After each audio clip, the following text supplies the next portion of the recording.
There is one thing that I wanted to bring up, and I know I'm going to go into detail off Talk Heathen. Right. Yeah. But it's something that I noticed, and I want to hold our side accountable. Okay. And that is, quit saying that a person is dishonest, because you don't necessarily know what their intentions are.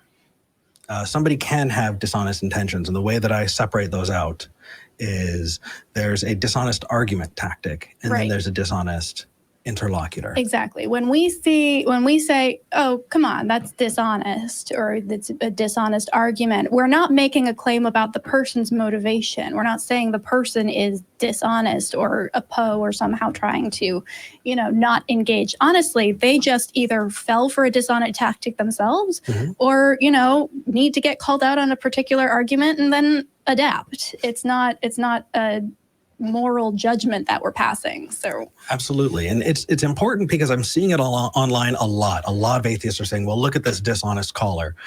No.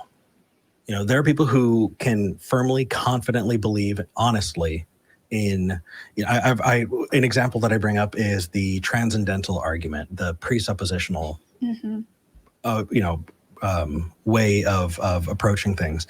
I've met some very, very honest apologists who were using this tactic and were uncomfortable with it. And eventually through kind of working with it and realizing, hey, you know what, I'm not listening to my opponent here. Right. They wound up dropping it. And that's ultimately it, is if you've been taught, hey, change the subject away from the conversation when you get to X. It's not until that's pointed out, but you say, hey, that's a dishonest tactic and here's why. Other than that, I do want to find another opportunity in the future to talk about math, because I'm working on it and I want to try and be concise and better about it. But that is not the conversation for right now. Right now, so we have a couple of theists on the line.